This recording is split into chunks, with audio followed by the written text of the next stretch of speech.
Well, hello and welcome back. This is Daryl Kukan with Kukan & Clark Partners. Thanks for joining me again. We're on day 26 here at our rehab in Poway, California. But before I get started in here, I want to talk to you about one quick thing.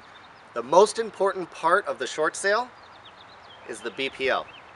You've got to make sure that when you're negotiating with the bank, prior to that appraisal coming out, that you request a full third-party licensed appraiser and that you are the point of contact. If you're working with an agent, you've got to make sure that that agent understands very clearly that this is the most important part. If nobody's there to meet the appraiser or the BPO, who knows where that value could come in. If that value comes in too high, nobody can buy the property. That property goes to foreclosure, everybody loses. So if you're an agent, I encourage you, absolutely every single 100% of the time, you have got to be there during that valuation. Another thing, don't just let them send a BPO out. Real estate agents are not, they don't understand what actually goes involved in rehabbing properties or selling short sales. Now some of them do, but most of them don't. So my suggestion, a licensed third-party appraiser. And check this out. When appraisers come out to value the property, they understand a few things. They're going to comp them to other short sales and REOs. Well, it's just natural. That's what they do. They're supposed to. BPOs don't always do that. In fact, Chase is notorious for telling their BPO agents they have to comp them to traditional sales. Well, that does nobody any good. What's going to happen? The property's going to go to foreclosure. The property's valued way too high. If you have a property 3 doors down that's identical, and that property's going for $300,000, do you think your short sale or REO is going to go for $300,000? Absolutely not. They're going to go down the street and buy that one. So, short sales, REOs, automatic discount. Also, appraisers understand that they have to include the value of the property, they have to include the repairs. But there's one other key factor in this, and take note of this. Appraisers, they understand entrepreneurial incentive. And what that is, anybody putting money into a property isn't going to work for free.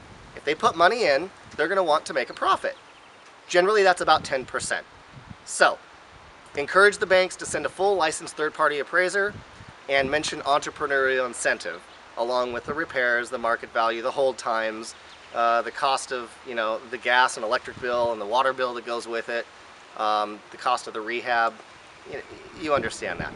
So we're not asking them to come in super, super low. We're just asking them to get us a sellable price. That way you agents can actually sell your property. So with that said, we picked this property up after negotiating a short sale. We picked this property up for $254,000. We're going to go ahead and put $48,500 into it, and then we're going to resell it for somewhere in the neighborhood of $399 to $425. Now, when we go to resell the property, it's going to be right about middle of summer. It's going to be a great time to sell it. We're going to do a lot of pre-marketing. It's called a property launch formula, and we're going to encourage everybody to show up only during a limited time that they can view the property to encourage people to bring their highest and best offer in, and at that point they're going to feel a sense of urgency, and they're also going to feel a sense of loss. If they don't get their offer in, they're going to lose this house. So being one of the best houses in the neighborhood, this should sell pretty quickly. So day 26, let's take you on in, show you what's going on. So as I come through here, we're going to see the grass is actually going to go in tomorrow. Today is Monday, okay? Tomorrow's Tuesday, grass is going in. We've got our paint colors picked out, our trim color picked out for the exterior. We also have our paint and trim color picked out for the interior. And painting is going to start here very, very shortly. So as you can see, we've got our travertine tile, kind of can see it, is all done, at least in the kitchen area. And right as we step in here is going to be carpet. Down the hall is going to be carpet. But cool part is we have our windows and our doors in, our new windows and our new doors. So we also brought the travertine all the way up here to the fireplace. We're also going to paint the mantle here the same color as we're going to be painting the trim. So I bring you back around the corner here. There used to be a wall here if you remember. Took it all out. Looks pretty good. And then we're coming over here to the kitchen. Kitchen's pretty much textured, ready for cabinets, ready for counters, ready for all the electrical. But one thing we noticed after putting this up, those two what are they? For the teardrop lights are going to come down, they're off center. So they actually need to come over here. They need to be moved over about a foot. Not a big deal. So we've got our electricity for our undermount lights that are going under the cabinets. And of course the new windows and another new slider door. Looks like they're masking everything off and getting ready for paint tomorrow. Fantastic, guys, looking great.